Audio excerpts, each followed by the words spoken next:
Episode 33 of the Slab podcast, a day late and a dollar short.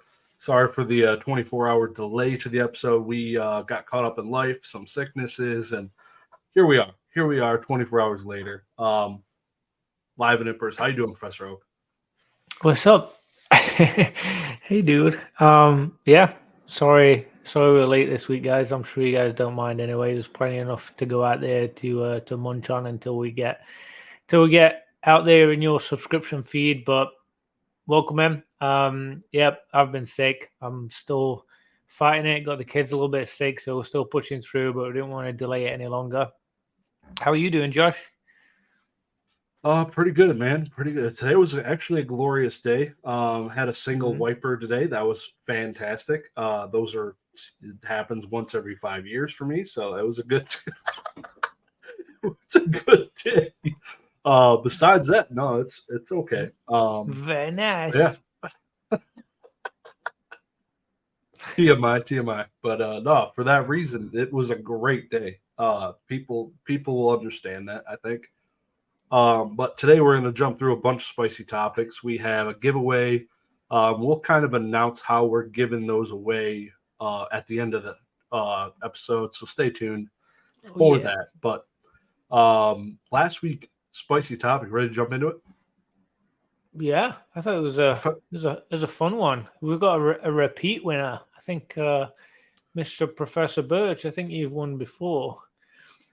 Yeah, he's definitely been around the block before. Definitely been in this position. So shout out to him for being back on top. Go check out his YouTube channel, making YouTube content. On the road for CollectCon currently, making some stuff like that. So he had said last week, spicy topic, Gengar is the new Charizard. So also, we're going to be going in order from the most likes to the least likes, stopping probably with people with 5 likes.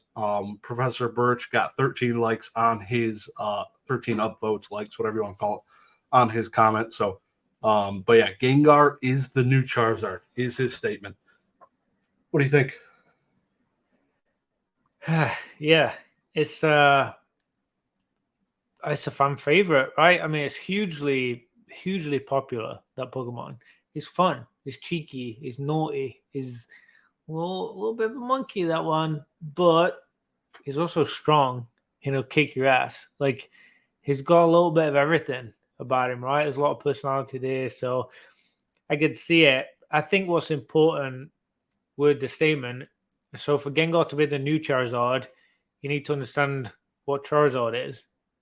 And Charizard's a little bit cheeky, a little bit naughty, but could also kick your ass, right? There's definitely similar almost attitudes between them. You know, the big, the strong, but they can joke around and play around and, you know, have that little bit of attitude.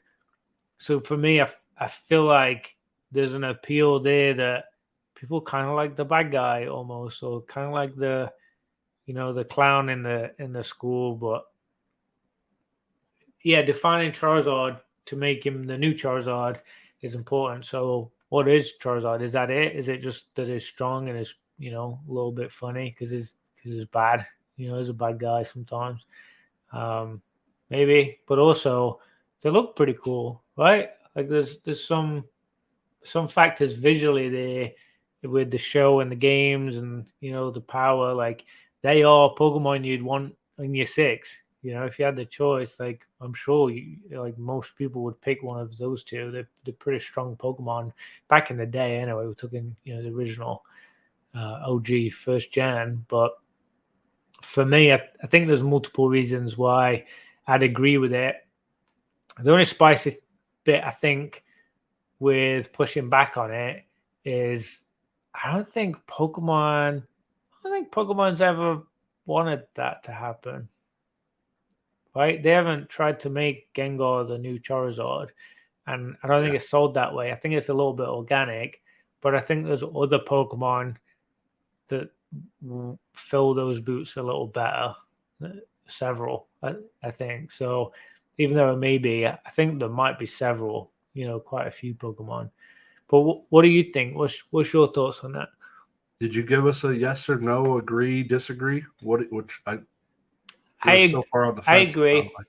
Yeah, no, Do you agree Gengar is the new Charizard? I think it's one of them, though. That's the thing. I don't know if it's the, maybe a new It says Charizard. the in his comment. Yeah, Gengar is the new Charizard. then Dusted no. or not dusted? I mean, if we're being that strict, if I'm getting QA'd right now, probably no. You are. No. I agree with you that Gengar is not the new Charizard. I believe Gengar is top 4 as far as like being able He's to sell up a there, set. right? Yeah.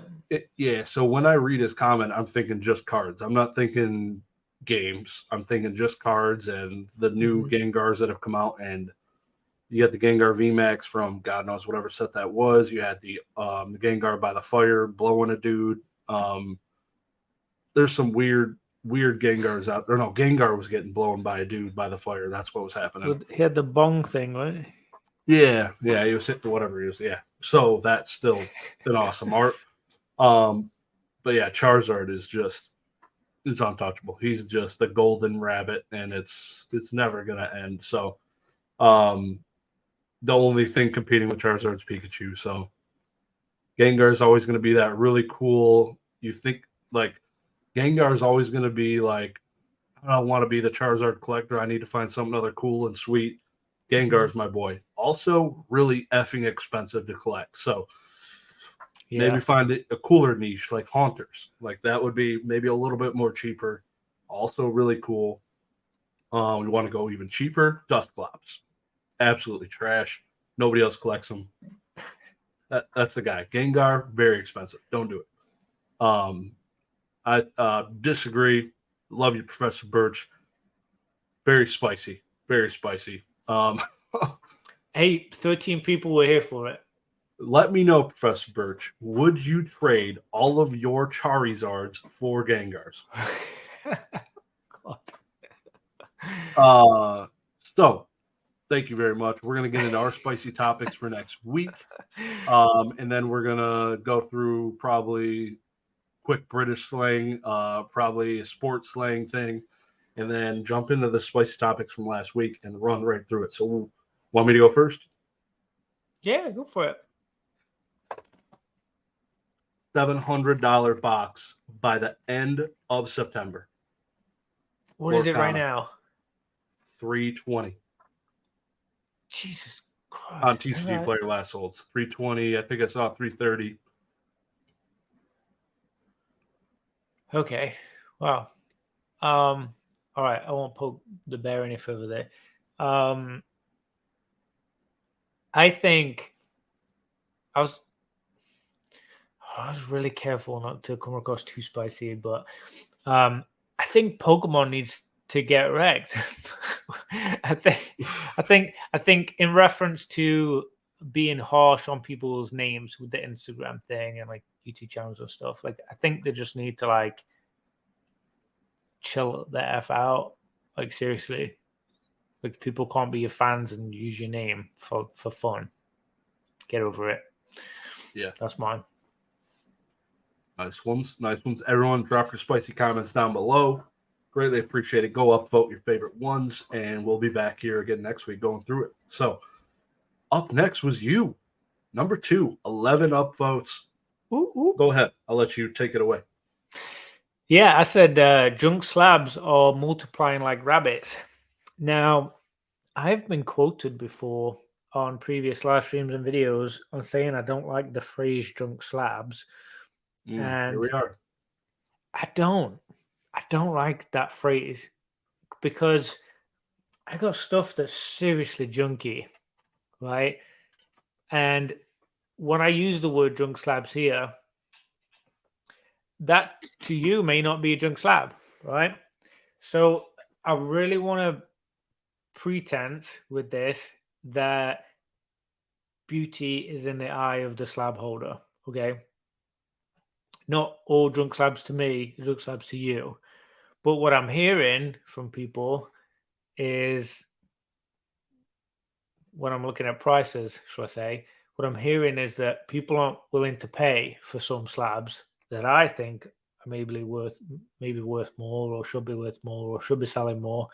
and they're not selling that great, or not selling at all. There's some stuff where I'm like, why is that not selling at that price? Which makes me think that people's view of junk slabs is spread. Like, people are much less likely to buy something just because they look at it and think it's cool. They just think it's a cool card, or they like the artwork, or they like the Pokemon or the trainer. It's junk slab has become a thing because of that. And it's now junk slab or something that's cool to own. I feel like there's no middle ground. That's my opinion. And that might have not been conveyed very well in the comment, but there's a whole live stream worth of conversation there with what I've seen. Have you seen glimpses of that? Like, I can't be the only one where people just don't value regular stuff anymore that were 5x what they are now a couple of years ago, because people loved it. They were in the hype. They enjoyed it. Loved the Pokemon. Loved this. Loved that.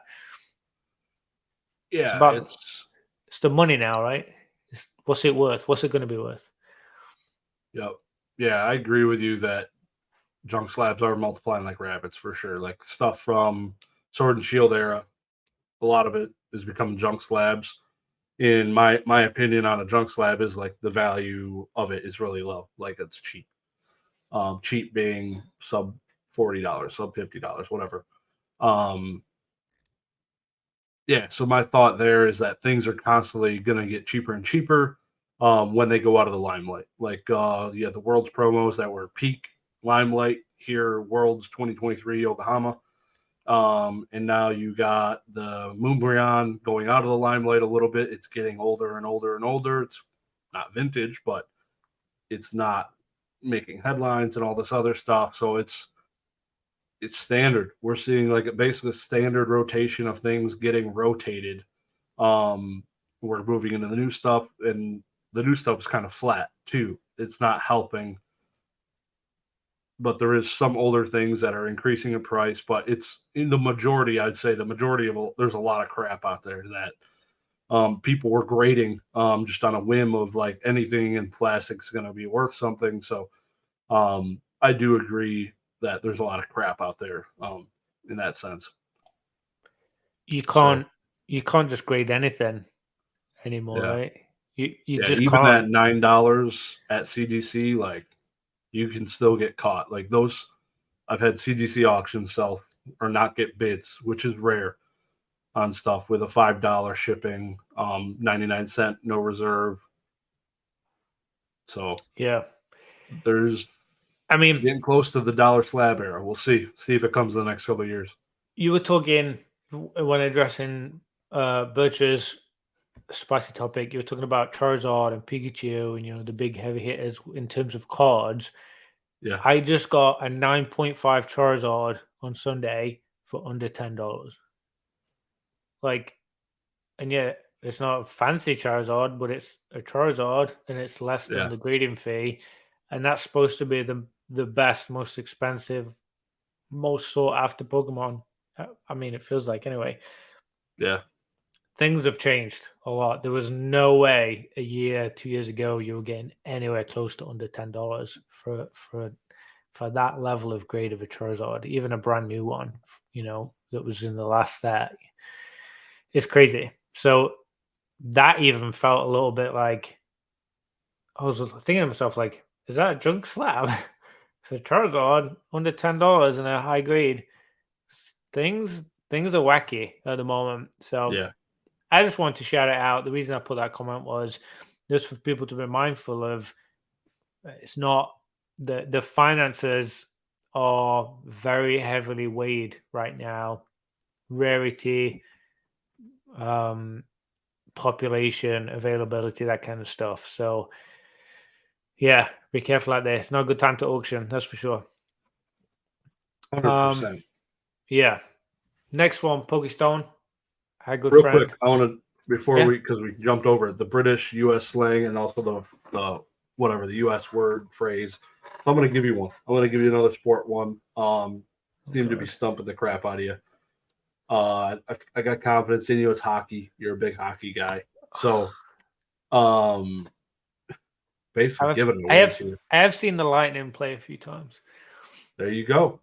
So you should know what a Gordie Howe hat trick is. Gordie Howe is Mr. Hockey. Is it a hat trick? Like how I would know a hat trick?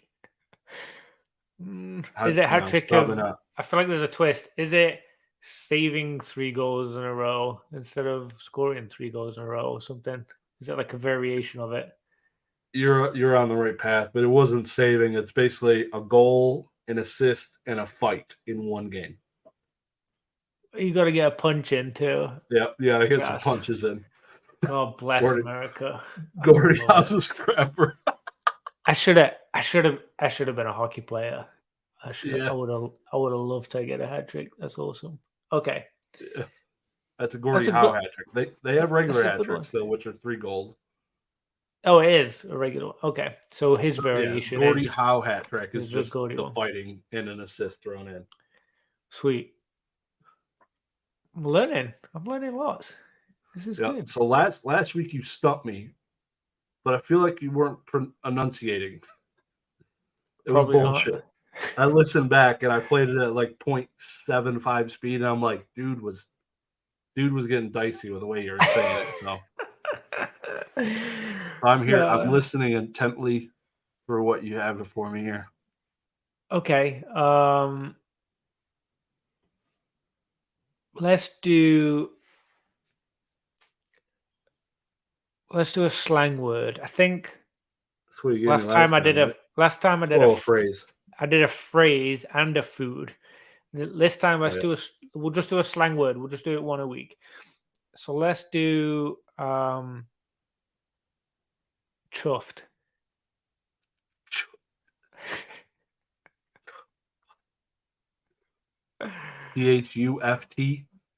CHUFFED. Chuffed. Chuffed. Feeling kind of chuffed, huh? If you told me you were chuffed, I would think it's a good thing. Damn. So buffed, I'm thinking like English buffed. It's kind of like you're like stocky, big ass dude. Chuffed reminds me of that. Like damn, that dude's chuffed, bro. Like we're gonna bring that to America. That's gonna be a thing. That dude's chuffed. Or it's like hung like a mule. Probably it could be that. Could be the. Damn, I'm stuck in between those. I'm chuffed. Like that dude is chuffed. Like look at the bulge on that son of a bitch. Like, damn.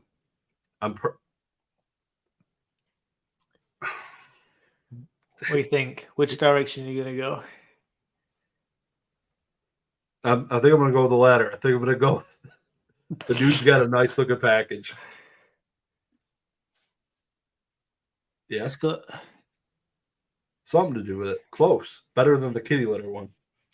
I would say I'm chuffed if you gave me a nice birthday gift. So it basically means like you're really happy. You'd say, "Oh, I'm chuffed." Like, thanks for that. I was basically there. Yeah, I mean, you would be happy, I guess, if you like super happy. If you had donkey dick, yeah, yeah. So, just a little one for you there. If you ever hear me say I'm chuffed, if I'm chuffed, it's the actual one. But I'll forever think of what you said now. That you said that. That's the only way I'll think about it. Too. Forever, for always. It's ingrained. That's good. Chuffed, man. I'm feeling chuffed right now, bro. Just got done watching Titanic. Jesus, no. Run it. All right. Pokestone. CGC 10s are undervalued, but moving on up. Yeah. So last week I was searching 151 Japanese because English still ain't out yet, even though it's been out for like 4 effing months. So we're getting a reprint, but it's going to be in English 4 months later. Anyways, I was looking at CGC 10s versus PSA 10 values, and let me tell you, PSA 10s on Japanese 151 were clapping CGC 10 values. Pristine 10s were about PSA 10 prices, but Gem Mint 10s were getting clapped, probably 30% less. I don't know if that's an increase from what they were a month and a half ago. So maybe he's right saying they're moving up. I haven't followed the trend, but looking at the snapshot in time now, moving up means, okay, they're competing with the big dog. Mm. I don't think they are yet. I think it's going to take time. For sure, it's going to take more time. There's more people every day. We saw it last month, 175,000 graded. The other 50,000 were like reholders and all this other crap, sports and shit. But yeah, so cheap price. A lot of people are grading with them. They're selling. It's definitely easily number 2 out there as far as things go for just bulk submissions. Number 3 is Beckett, and bulk isn't much of a thing for them right now. So I believe there was a BGS comment, so we'll be talking about them a little bit later. But yeah, I think just a snapshot looking at the 151 prices, which I wanted to look at modern. I didn't really want to look at vintage because vintage has always been like not great in CGC slabs because all the vintage collectors collect PSA slabs. So, but yeah, the CGC stuff is kind of rough. I don't know. It doesn't give me a good feels about grading modern there, but also I don't know the gem rates for CGC 10s yet. Like I don't know if I could go. I don't think I can go look at 151 grading rates yet. I don't feel like it's not in the pop report for CGC. What do you think? I feel like you kind of agreed with him. For what I mean, no, he says they're undervalued and moving up, but I don't think they're moving up. You don't? No. I think they can. Do you think they have? Do you think they have room to move down?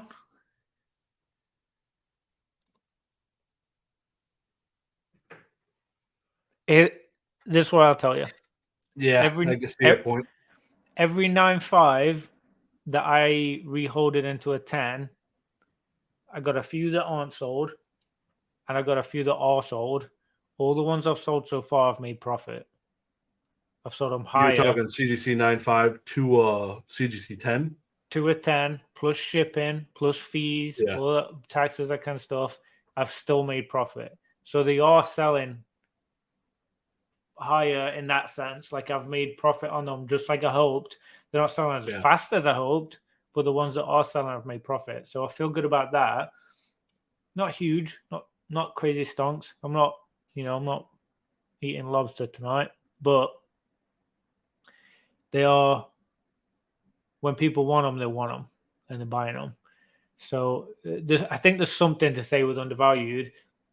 I guess CGC 10s encompasses hundreds of thousands of cards. It's very difficult to lump everything into just CGC 10 because CGC 10, I mean, we're talking first edition base set Charizard or we're talking Pikachu from the last set. Like who knows? So you've got to kind of take it as generalization. But I do think a lot of the cards that I've seen that are in 10s are priced sale-wise, when we look at sold, have been priced pretty well. They've been priced pretty good. I would kind of say undervalued. When it says moving on up, I don't think they have too much more room to go down. Like they haven't been selling crazy high and stonking. I don't think people are going crazy for the new label. Like I really don't think people are going nuts for it. So that's my kind of thought on it, I guess. No, totally agree. Breaking news. Live here. Pokemon 151 is in the pop report. Just saying it. So those of you who don't know, CDC just released every single card is now in the pop report. Yu-Gi-Oh's for the first time ever in there. Everything. So World of Warcraft, Beautiful. Lord of the Rings, everything's in there now. 151's in here. Guess the gem rate for 10s for 151, like Charizard EX. How many 10s? Gem men. 440 total Charizard EX alt arts graded. I'd say 400. I believe that's alt art. Yeah, it's like 370 something. 84%. 84% gem rate, y'all. We're here. It happened. What a blessing. They've matched PSA's gem rate. This is breaking news for me. I've been wanting to see this data. I was hoping they'd match the PSA gem rate, and they did basically. So this exactly what we're thinking and talking about. Yeah, and I'm not surprised by it either. It's more just yep. I gotta look real quick to see what the gem rate exact comparison is at PSA real quick, because this is all brand new to me. Okay. Maybe that wasn't the secret rare though. That was number 6 out of the set, so might not have been the secret rare. I don't remember the number on it, but 450 this early on feels like a lot. It is a lot, yeah. Compared to, there's a fourth of the same Charizard EXs graded at PSA. So we're talking 84% CGC gem rate. It's the speed though, right? That's why with new sets, the initial burst of grading people are sending to CGC. I feel like, not PSA, just because of the time. 1 second. What was it? It was. This is breaking. Yeah, so this is card number 6 out of 165. Yeah. So card number 6, we got 187 pristine 10s, more pristine 10s than gem mint 10s. Plus 1 perfect, so 370 cards divided by 440, 84% on the dot basically. Whereas PSA is a solid 83%. Literally within a percent of the same number of gem rate. Yeah. For the same exact card. This is cool. That's cool. I was waiting to see like the most modern set and not having a mix of like the old grading standards and the new one. Yeah, no, that's the actual standard. That's it. That's what they wanted to do, I think, was kind of match the PSA rate, so people can gem collect now. So circling that to Pokestone, shout out Pokestone.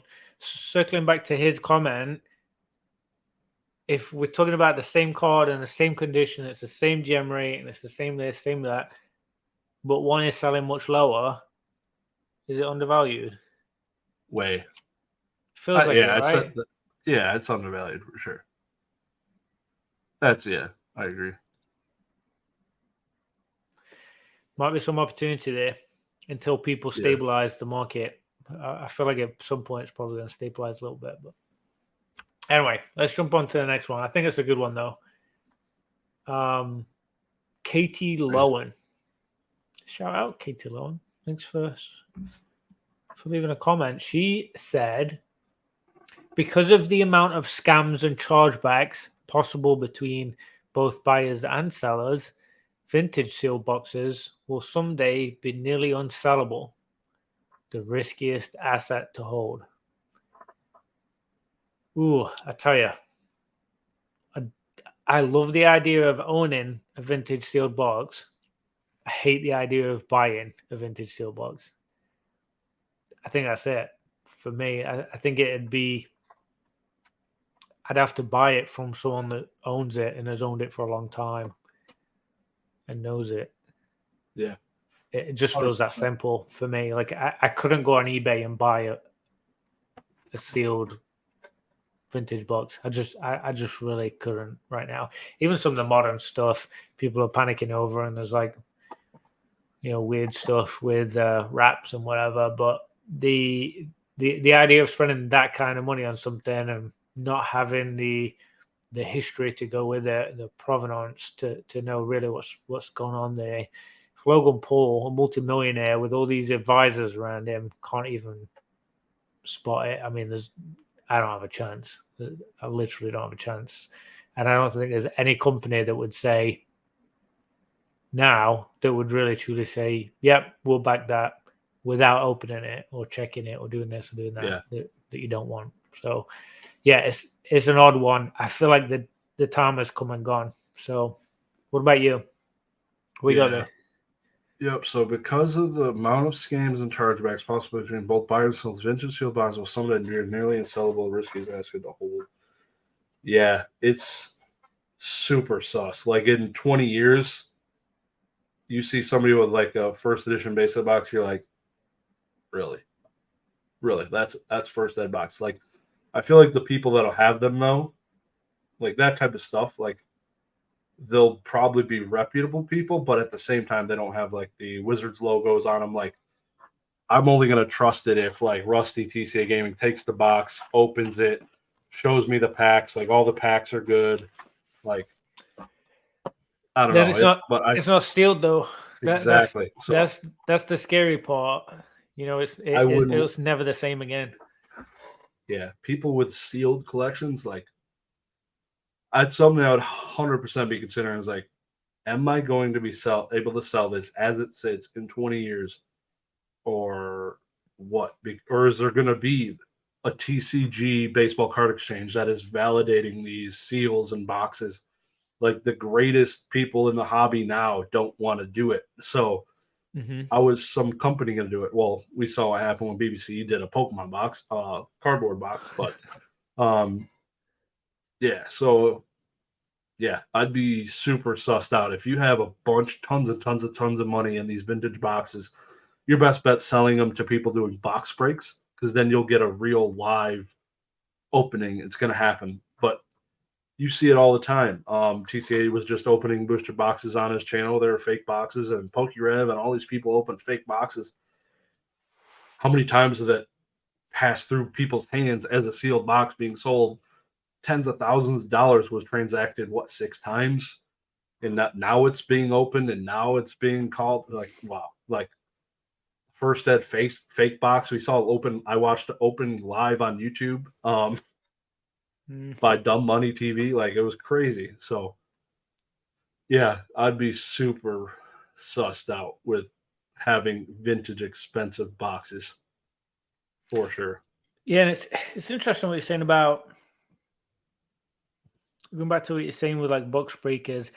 I feel like if you get it and you open it and you can verify it, if there's some way of flashing back to, okay, I need a refund now, or dispute with PayPal or your credit card or eBay or whatever it is, wherever you get it from. Hey, I opened it live. It's not real. You're in a battle. Like, is it real? Is it not? Is it the same box that you bought? Blah, blah, blah. Like, I'm sure it's back and forth. But, like, I don't know what other choice you have. If you're spending that kind of money, you could blindly hold it and not know, if there is G.I. Joe packs in there. Like, we'll joke about it, but like, for real, there could be Crimson Invasion there. There could be G.I. Joe just sitting there. If you never open it, I don't know how you could sell it, because you don't know what it is you're selling. Yeah. I could see selling it. I'd feel good about selling it if I bought it from Pokemon or Pokemon Center, or I bought it from that LGS's shelf the week that it came out, or whatever, back in the day. But if I bought a vintage box today, I'd be real nervous about selling it. I'd have to buy it for me. I'd have to have almost a guarantee. Like, if I bought it from PokeRev, TCA Gaming, and I could show them, hey, I bought this box from you 5 months ago. I sold it to a guy. He opened it, and it was a bad box. This box, I'm going to try and move this backwards in time, and some people are going to be getting money back and hopefully he can get their money back. Like, it's just going to keep trickling down. Like, hey, you effed me. Hey, you effed me. Now you effed me. Like, that's the thing. It's got to go down that trail until it gets to the end of the trail, and there's the scammer. And that's basically how it's going to go. But yeah, it's like I had purchased a couple vintage Yu-Gi-Oh boxes, Cybernetic Revolution. They were like $3,000-ish boxes each. but I bought them from a Upper Deck employee that would do the pre-release events. So I knew Yeah, you feel good the about dude it. like trustworthy. Like you just got to find the people that are trustworthy, and if they were bad boxes, Ruxin ended up breaking one of them on his channel. Like if it ended up being a bad box, yikes! Like that is not a good. I don't want to risk selling Ruxin a box that he's going to break on his channel in front of hundreds of people. Yeah, that my name's in the dumpster. Like I need to know who I bought something from is like trustworthy, and it's going to be scary in a bunch of years. So it'll be interesting. Great comment, Katie. Yeah, thanks for that one. There's a lot to digest on that one. Yeah, we never really know, but I tell you what, people are nervous. So yeah, let's head over into Phil. Yeah, Phil De Sousa, 7 upvotes on this one. Shout out to you. Best comment of the entire night. Oak and Greeny on YouTube will outlive 90% of flipper, stonker, investor content just solely because they are true legends of the hobby. Much love, bro. I couldn't agree more with you. We will be here. I already got grays, but when I'm hopefully never balding, neither of my grandpas got bald, but I'll hopefully have grandchildren still talking shop. I watch some older podcasts, people talking video games. Those guys are older. They're probably 40, 45. I could keep it rolling. Keep it rolling. What about you, man? Internet and a camera. Yeah, I mean, we just need internet and a camera, right? Just keep going. I got fiber coming through here now. They're gonna have fiber here in the next month. Oh yeah, I mean you'll be one wiping every day. All that fiber, you'll be good. Phil is my guy. He is absolute legend. So thank you for that. Very kind words there. Don't think it's spicy at all. I think it's humbling. I appreciate it. So yeah, definitely appreciate everyone watching, taking the time, listening to us nerds talk about whatever the hell we talk about. nerd stuff. Ponga. Take it away with Ponga. Ponga. See ya, back at it again.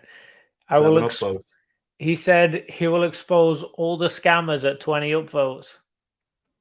So y'all need to go to the last video and go vote it up to 20 and see what the hell he's got. If he's bluffing, that's effed up. We didn't hit the threshold. I want to know who's scamming. I want to know if I'm on that list.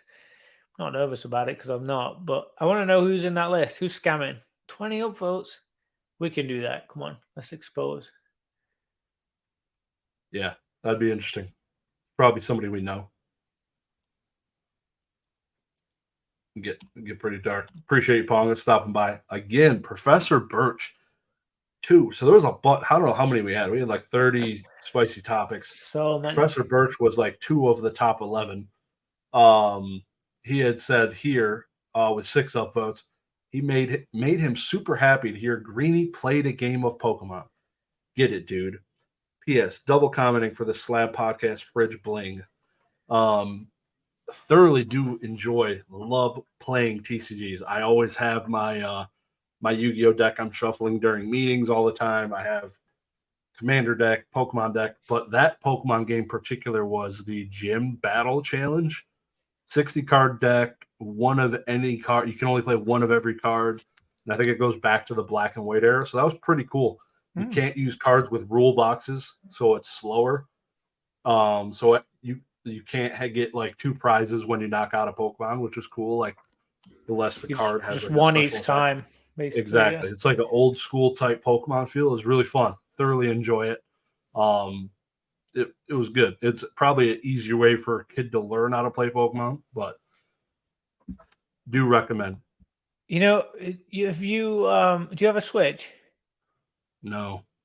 So do you remember the old TCG game on Game Boy back in the day? It just came out on Switch. Dangerous. I played that till like 3 a.m. a week ago, like the other night. Hey, poor child. And Jesus Christ. Yeah, I forgot about the world. Oh, you got it on your phone? Oh yeah. Yeah. Yeah, I set it up and I played on my phone Back out. on the Switch for a little bit. And it ended up being a lot of it. I played all night.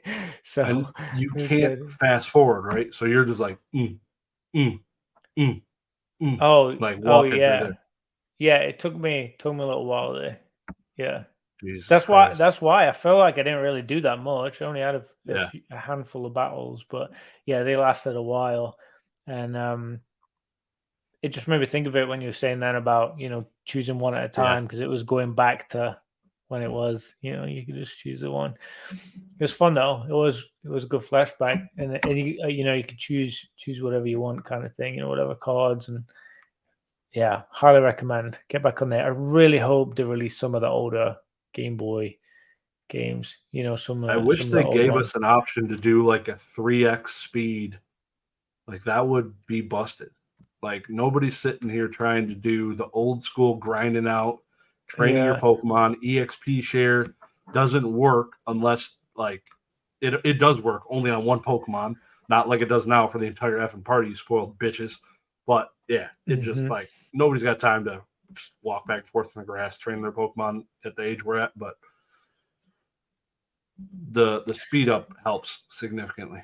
The grinding And was definitely the hardest part of the older games. Like that was the part where yeah, I was like, God, how many more Digletts have I got to smash before Giggity? Before we actually can like go fight that trainer or that gym leader or whatever. yeah. Yeah, for sure. That was a tough one. So yeah, it was fun though. Very nostalgic. I mean, it had been, I don't know, what, 20 years? I mean, it's been forever since I played that game. Really. I That had was it. always one of my favorite I loved it. emulator ones. I loved it. No, I haven't played it since I had the cartridge back on the on my Game Boy Wow. Color, I think it was. Yeah, it's been a long time, so that was cool. Some of it I didn't Oh, even yeah. remember. I was like, wait, what? I don't remember this bit.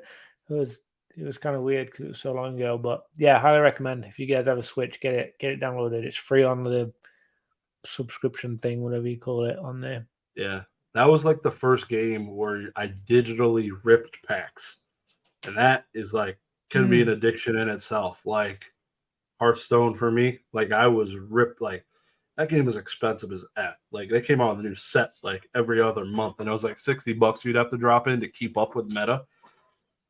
But it can get addicting ripping digital packs like crates in Rocket League or other type. Like I know there's crates in like CS:GO and other shit. So getting Yeah, skins and stuff like that. So even Call of Duty does crates and whatever shit now, stupid as hell. But yeah, yeah. Shout out stupid. to you, Marvel guys that are my friends in Swarmers Discord, in the Marvel Discord.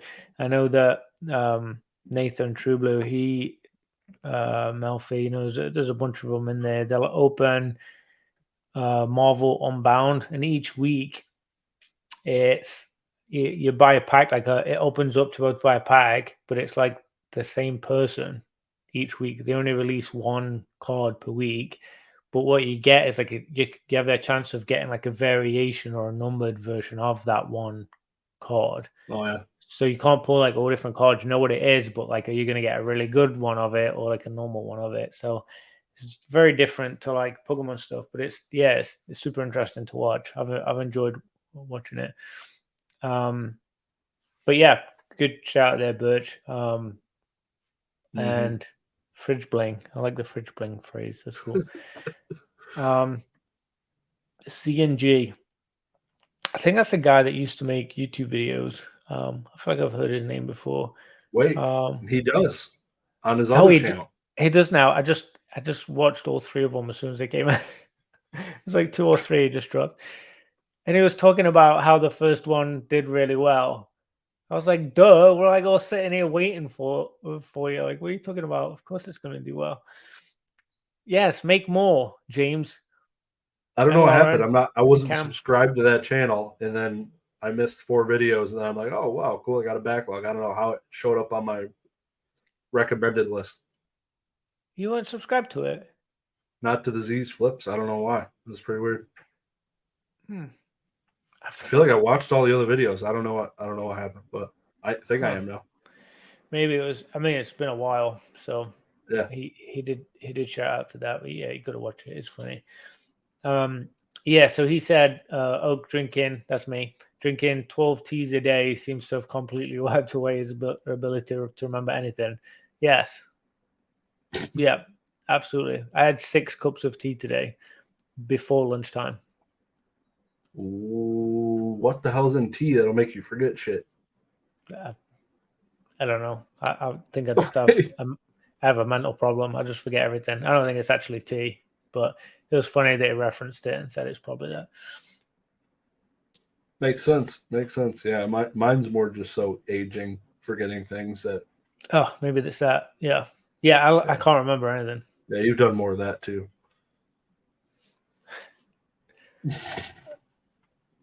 Pokey BB, 6 upvotes. Shout out to you. He said CGC can't handle grading greater than 150,000 cards per month. Completely agree with you. They are slower, as they should be, because they got 225,000 cards last month. Their turnaround times is not a week turnaround like it was before that month, basically. When they dumped everything inside of there, it is a crap show because they average, what was it, like 50 to 60K TCG per month. We were on track for, I think, around there when we report out numbers. So yeah, 3xing that, you're not going to have, like, you could just assume that it's going to be 3 times as long to get your stuff back because they're not going to hire in employees to cover that for that surge. It'll be interesting to see next month's numbers and the month after that to see that trend curve because they did change pricing. Like they changed pricing, they did the reholdering, and they did something I don't even know what they did the whole grading upgrade thing change, like all of that in one moment. So it'll be interesting to see how the 150 goes down likely next month, the month after, to see if it goes back down to the 50 or if it stays a little bit higher now that it's closer to $9 per card for bulk. So, but I do agree they like just like PSA can't keep up with whatever their current load is, 1 million cards a month. The turnaround times are growing vastly. It was 4 weeks, now it's 8 weeks, now it's like probably 12 weeks. So, not hearing great things on that side. So people are just slowing down and getting busy. What do you think? Yeah, I mean, the other thing with it too, like I'm trying to think of the comparison, like you say, with PSA. CGC aren't grading the exact same cards that PSA are. PSA has all the different sports in there and non-sport stuff. You know, it's not apples to apples at all. But when you look at like TCG and non-sports, last month for PSA they did, you know, a little over 500K. So what's that, like 3-4x what CGC has? But they're like in all doing 10x. So it makes it look like they're grading more, but like not really. When you compare what it is they're actually grading, they're not grading that much more. But CGC is doing it in 3 times faster, 4 times faster, 6 times faster. I don't know, like way, way, way faster than PSA. So if you added all those up, you know, speed wise, I don't think they're that far behind. Honestly, PSA. I don't think PSA is that crazy fast. They just get so much volume. So, yeah, I mean, I don't know if they could handle if they got 200K, but what's handle mean? Because PSA are doing 544, 514, whatever for TCG non-sport last month, but they didn't handle it. They hold that stuff for 3 months. That's not handling it. That's a joke. So, I mean, it's what you define as handle, right? Yeah, it's still not as big of a joke as 2 years, but they did get lower than 3 months, and now they're back getting longer again. So they did a miscalc somewhere, and it was probably a lot of it changing states, going from California grading to one of the small states in the U.S. But yeah, that's a big change. And that's another weird thing. Like, not how many people relocated. Like, 5%, like upper management, maybe a couple people. How many graders relocated? Probably 0. So you're talking like brand new effing people out there. Maybe a head grader travels. He's out there for a couple weeks training people, but you're talking brand new effing graders now grading Pokemon cards in the last 2 months. Wonder why people are getting effing wrecked. And people in New Jersey, man, I tell you, they're some of the weirdest. No offense to everybody out there. No, I'm just joking. Yeah, it's an interesting thought.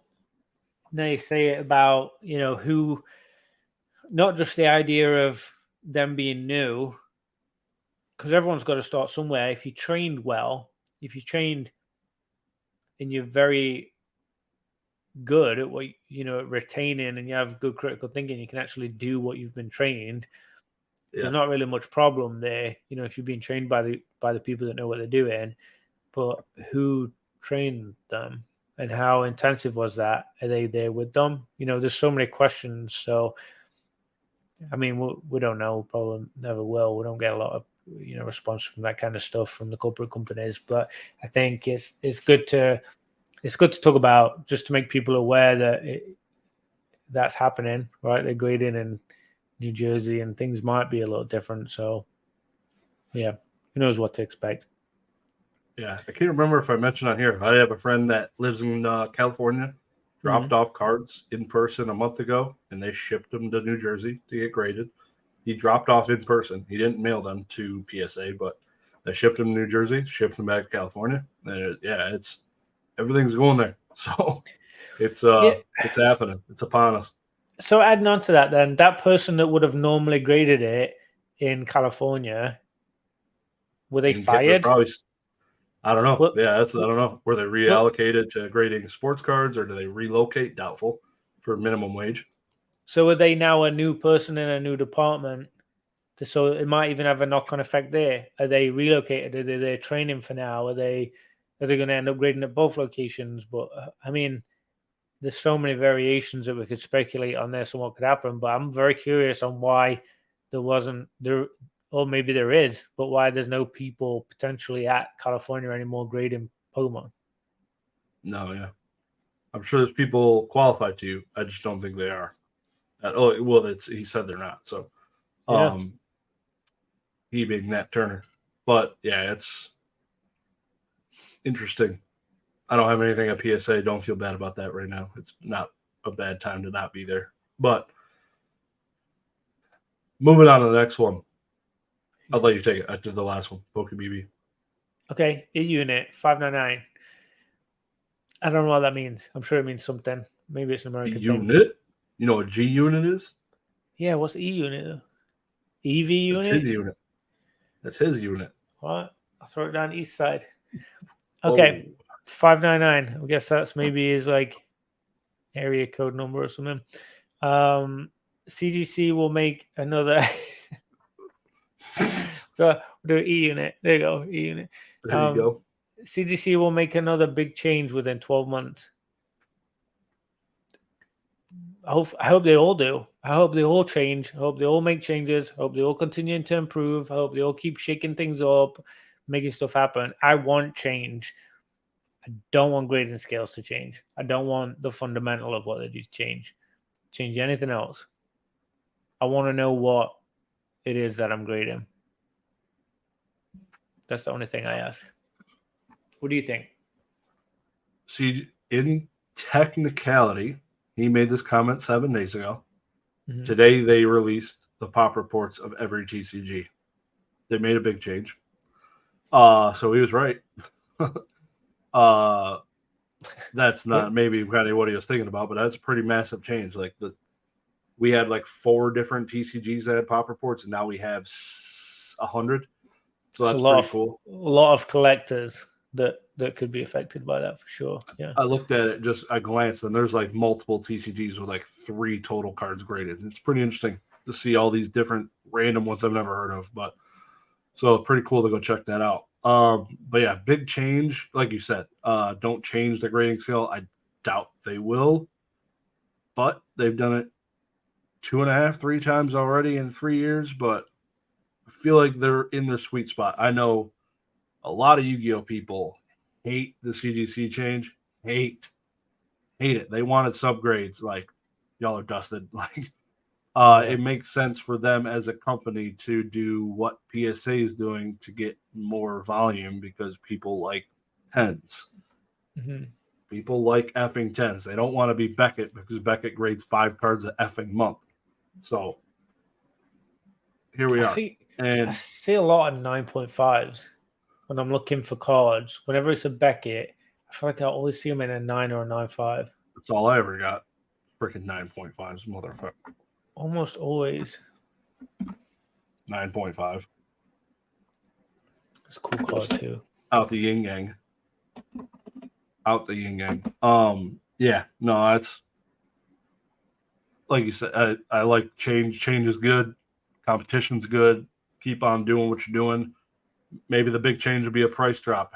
They'll do a next year. They'll actually have national pricing for PSA because this is the first time they've like skipped it since the shutdown, which was interesting. To see them not actually do something for the national, which was pretty weird. But they are killing it still, 1 million plus cards a month. So maybe they wanted the throttle back. They knew they were bringing on New Jersey and probably didn't want to assassinate them. Yeah. So probably smart play. Probably busy. They're probably busy doing a lot, like setting up a new location. When you got that kind of volume and that many people and that many tools and processes to handle, like managing something that big that's a hell of a project. Heck of a project. PSA's got to be busy. I could picture them sitting at the board meeting, and that's like, all right, guys, they got the New Jersey guy there, the California guy there. He's like, all right, we're going to do this. We're going to do a new special pricing for the national. The New Jersey guy's like, we opened the doors last week. You can go fuck yourself. What are we doing? There's no way. We are not doing, like, my employees are going to go walk into the ocean. No. So that would have been hilarious to listen to that conversation. So they didn't do it. I mean, honestly, even the first year, like you really need a solid chunk of time to get settled with a new setup of something to really get a groove where things are, because you got all these new employees that you're going to have. Like, how many of those are not going to stick it out? How many are going to need training? Yeah, there's just so many things that will happen. So we'll see. Yep. Yeah. Over to you. Definitely. 5 upvotes. Recon, LOL. The CGC 9.5 being equivalent to their new base 10 makes me not want to purchase those slabs. If the card could have had a 9 for corners, edges, or surface, then it's not gem mint. Jeez. I don't know, Recon. Like, I got all these BGS slabs here, and they're all 9.5 gem mints too, and all these ones actually do have 9 subgrades. 1 9 subgrade, a gem mint card isn't a perfect card. That's the biggest thing. Like, it's not a perfect card. Gem mint, it could have one minor flaw to it generally. One white nick or one print line even. I give a freaking print line gem mint all day if it's not too major. Same as PSA, right? Yeah, I don't know exactly. So it's not a perfect card. The 9.5s, I disagree because you had even said it a lot. Like, people were buying CGC 9.5s, cracking them, and sending them to PSA to get 10s. I have a 100% success rate with cracking and sending PSA and getting a 10. I have never cracked a 9.5, sent it to PSA, and not got a 10 ever. So PSA was the bitches, and now that CGC copied them, in a sense, like, obviously, it went back and forth. There was plays back and forth. You would take PSA 9, send them to CGC, get 9.5s, but there's so much arbitrage between like 0.5 subgrades. It's so effing close. But a lot, like yourself, 100%. How many cards? Was it 30 cards, 20 cards? Yeah. That you sent? I mean, yeah, a couple of dozen, 3 dozen, maybe. Not a crazy amount. 100% gem rate of cracking CGC 9.5s, turning them into PSA 10s. The card's effing gem mint. And the subtle differences, like I said, between 0.5s is bullshit. So it going from a 9.5 CGC to a CGC 10 now is like, who gives an F? It's like, I mean, it's Yeah, not it even makes sense. it's not even a 0.5 difference, though, is it? If you think about the subgrades, It's because it could be a quarter of a 0.5, could even swing it over. yeah.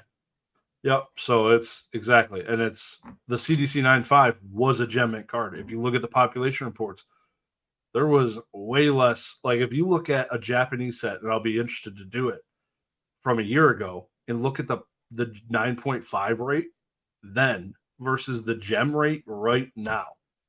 Right now, we just saw is 85 effing percent for the 151. So if I were to look at Sword and Shield 9.5 rate, it's probably like 20%, like really low. So, well, I think they changed it in the beer. pop report, right? I think they made all 9.5s. They bumped them to 10s. 10s. To pushing 10. So it should be clear, if they're a 10 and gem mint, it should be easier to compare kind of thing. I'm looking right now. Sword and Shield Japanese. What's the? Oh yeah, that was like Shiny Star V. Where's the Legendary Heartbeat? Matchless Fighters. EV Heroes. Here we go. Everyone's favorite set. Umbreon VMAX. Where are we at? Umbreon. Take a guess. A lot. 1,000. Was it a secret rare? Yeah. Oh God, there's two of them. 94 and 95. There's two of them. I don't know which one's a secret rare. It'll be the 5. Come on. What would be the one over the number? 95 over 69. So 184 total graded. 120 now gem mints. Oh yeah, so 81 gem mints, 47 pristines. So 81, so you're talking less than 50%. Less than 50%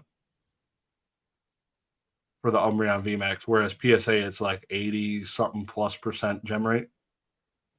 But wouldn't the pristine also be in the gem rate? Those were already pristines. I was just looking at the 9.5 number. It's still a 10. That's right? what I was looking. Yeah, so my thought there was like, how many 9.5s were they handing out back then? Oh, I see what you're saying. Like how many? But like 9.5s and the 10s were all the same as a 10 in PSA. Yeah. As a 10, right? Yeah. So the number would be much more comparable. The 128 or whatever that added up to. 120 divided by 184. So 65%. Closer. But still different, 20%. Yeah, no, I just the whole crap. I don't know. I don't care to think about it too much. It is what it is. It's getting me more money, more dollar bills. Yeah, I mean, I've had a couple of rough PSA 10s. I feel like all the comparisons people make when they make arguments against CGC slabs is because they're comparing it to PSA. They're not comparing it to BGS or, whoever. It's always against PSA. And so it's apples to oranges because it's not the same grading scale. Whereas now it kind of is almost, still a couple of nuances with a pristine or whatever, but in 9.5. But there still is like some apples to oranges there, I guess. Yeah. I don't know. I mean, we could talk about it. I mean, we're still talking about it weeks and weeks later. It's still a thing. It's still always going to be a thing, I'd imagine, until it gets straightened out a little bit. Maybe that's one of the big changes. Maybe they eliminate the new 9.5. Maybe I don't know. Who knows?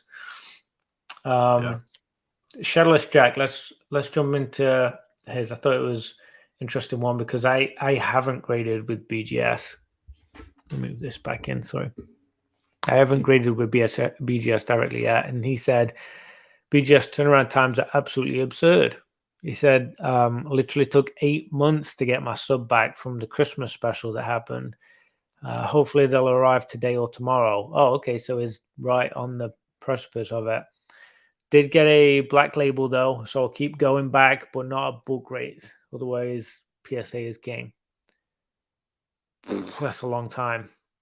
Even with a black label, I mean, you want a big hitting card as a black label to make up for waiting 8 months. That's a crazy amount of time. Yeah.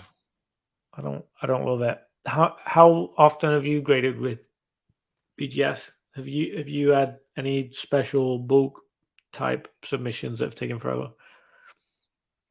I did a while back. It was probably peak. It was probably when PSA might have even been shut down. I was grading with BGS a few things, not much. But it was probably similar turnaround times, but it was also when everybody was effed and probably PSA was shut down. 8 months for a special. It's not the bulk, it was a special. So bulk is being done by everybody right now in like the Pokemon YouTube sphere. They're doing BGS bulk chasing black labels because people are dumb and buy them. Ultra modern Japanese black labels. People were getting those in a matter of a few months. The U Nagabas are all over inside of those. And those came out 2 months ago, 3 months ago. Those are already definitely bulk submitted, I would say, for the most part. Hope so. And we're back in less than 3 months. So I think you just got wrecked primarily because it was a Christmas special. So you probably went to the super low list at a super cheap price. Last thing to get finished type of situation. So maybe you would have a better chance with a bulk sub. Maybe try it out, submit a few cards here or there, and try that out and see how it goes for you. And another option might be a middleman. Just you don't. I think there might be a limit for bulk how many cards you sub. So there are tons of BGS middlemen out there that can submit for you. Yeah, that's a good idea. Actually, might take a little bit longer waiting for them all to get together to send them in or whatever, but the actual turnaround might be quicker. So yeah, that's a good one. This is a spicy comment week, so we won't talk about the leadership, but we will chat on BGS leadership changes next week. So watch out for that conversation, guys. Okay, I think this is the last one, right? Yeah, it's a long one. It goes on the next page. Yeah, Karmakushina, number 1. Through a list of 10 things out here and asked which is the most likely threat to the continued growth of Pokemon as an investable hobby. I don't know if I would classify personally. I don't know if I view Pokemon as an investable hobby. So it's difficult to answer with something that I don't view that way. So I'm being asked to view something a certain way to answer it. So that I'm not answering it for myself. I'm kind of going in circles with it. So I'll just pick what I think my heart kind of goes to, I guess. You know what my gut says with it. So I'll read them out so you guys can hear them. I'll try and be quick because there is 10. First one said, we're talking about the most likely threat to the continued growth. First one said Pokemon Company itself, things like imbalance with production and demand, bad games, that kind of stuff. Number 2 was scammers, burning collectors and sellers, buyers. Number 3 was legit carnival game rippers, sucking money out of the hobby. Number 4, worldwide economy. Number 5, major decline in TCG. 6, major decline in LGS. 7, failure to promote or educate collectors through social media to keep it growing and expanding. 8, YouTube comments that are way too wordy for consumption. Or 9, an increase in percentage of big money flippers and hype dogs who don't collect. Or number 10, other. I'll go first. I'll try and make it quick. So I think the least likely one is the first one. Honestly, I don't think the Pokemon Company itself is going to hurt itself and make it uninvestable because they've done, in my opinion, like really well. And I think that's something that's so interesting about Scarlet and Violet generation is these sets and cards are freaking awesome. I mean, for me, it's like objectively fantastic. I don't even feel like I'm being subjective about it. The artworks, there's some that aren't great, but every set I've ever seen, there's cards in it that I'm like, I don't love that card. That's not a Scarlet and Violet thing. That's every set since the first ever set that was base. There's always been cards that I haven't liked and cards that I've loved and artworks I've loved and art styles I've loved or not loved, that kind of stuff. So for me, I just don't see Pokemon Company being too much of a part of it because they've just had so much success. I mean, they're the biggest they've ever been in existence. I don't see that being one at all. But in terms of like the biggest likely threat, I think it would probably come down to the money side of stuff when we're talking about scammers burning people, and like secondary market type games and situations with apps and like, yeah, all that kind of stuff. I feel like what people do with stuff after it's sold, I guess is what I'm saying, is I think that could be a problem to the growth of it, instead of the direct Pokemon to consumer sale style, whatever that phrase is. What about you? What's your gut telling you? Which is the most likely threat to? I'm not going to read all of them. Just rereading the question. Which is the most likely threat to the continued growth of Pokemon as an investable hobby? So, if it's an investable hobby, that means it's thriving, doing well, no problem. If it's not investable, that means things are hitting the shitter. Company's not doing well. Things are going down. In my opinion, that's just the two different ways to look at it. So, what could drive Pokemon to do not well, crash, burn? To be honest, I don't think much of like 2 through 9 or much of anything could have an effect on it. I think all of that is just going to continue. Like a major decline in TCGs, I don't see it happening ever because there's nerddom out there and it's probably the largest it's ever been. LGSs, that could go away, unfortunately. There'll always be, I feel like, nice ones out there, but I don't see that killing Pokemon.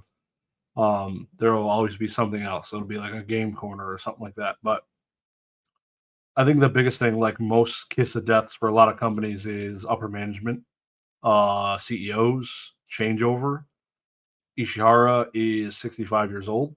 He not going to be there forever. You could get a dumbass to take his spot and do some dumbass thing. Look at Hasbro. You could get some changeover, and the dude could not know what the F he's doing and be able to swing his big old dick around changing things. And it'll be interesting to see how much pull a new guy has in different things and stuff like that. Like, that's scary to me when he does drop out and he's not.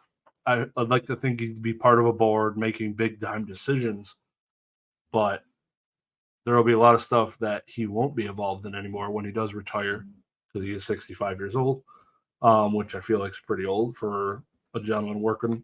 But yeah, no, I think that would be the one fear I'd have. Big changeover, a not well managed ran company, things start going off the rails. The print company is on strike. Yikes! If that happens, it could happen. Like it happens in automotive. Like these people at Ford Motor Company about to go on strike. These people go on strike for 3 months. Like it's not going to be great. Bad.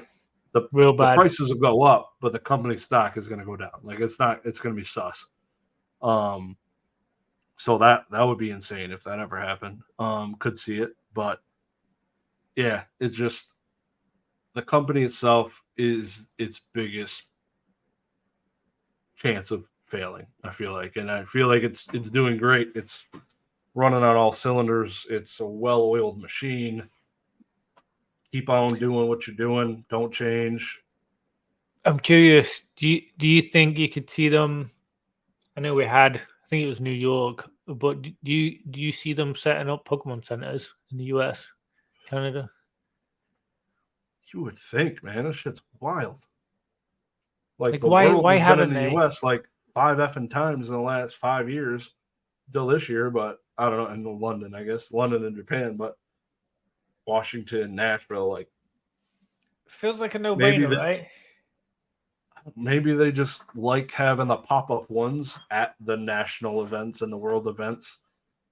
But man, I feel like they could be printing more with the plushies and the games and every other effing thing that has Pokemon printed on it, Band-Aids and Trojan condoms and whatever else. But I yeah, mean, no, it's tourism alone. Like, go to a big city and you go see.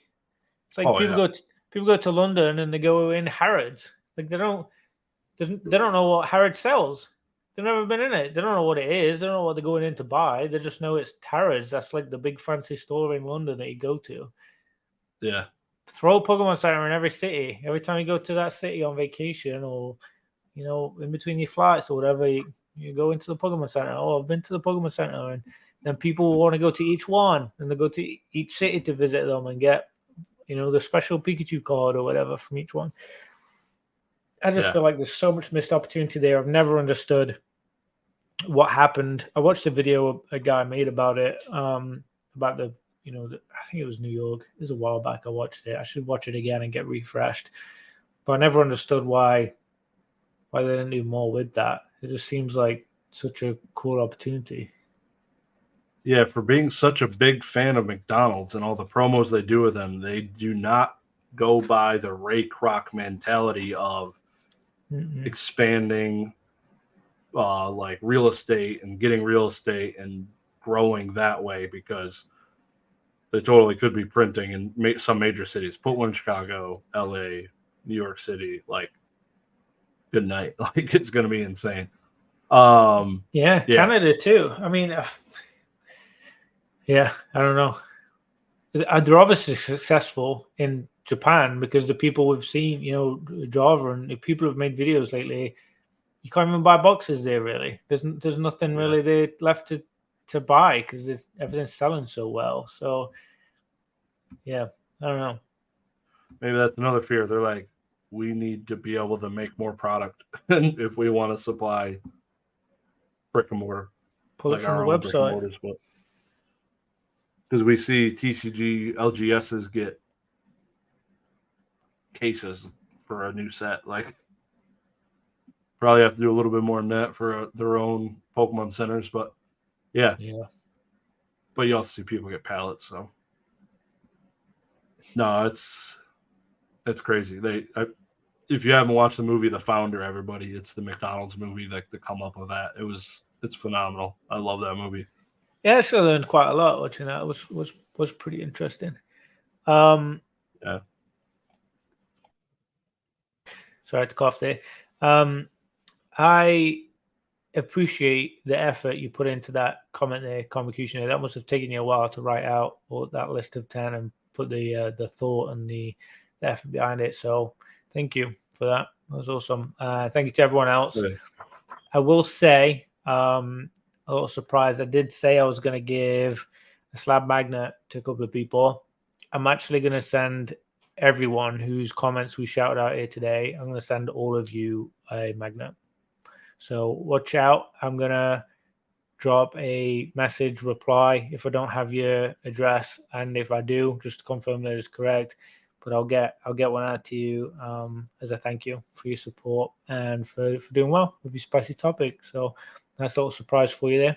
I think there's 10. Was it 10 people or 11 people? I think it was 11. Basically what we did, so we didn't single people out.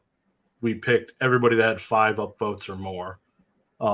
If you didn't meet the threshold, RIP, do better next time. Like you. I did, yes. I made the chiropractor comment. I posted it, and I'm pretty sure Oak deleted the bitch because I was about to blow his ass out. But it's not on there anymore. I definitely would have won. I feel like I had upvotes and everything, and whatever. I don't. That happened to you before too. Like it. Yeah, vanished. You thought I was doing it. I did it twice actually. My dog came to say hi. I probably had a swear word in it. Yeah, probably. That's probably what it was. Cool. All right. Yeah. Well, let's wrap it. Thanks, guys, everyone, for listening in. Watch out for my my message. My dog is going crazy. She wants to go out, so I'm going to shoot. And thanks, everyone. Take care. Hit the like. Peace.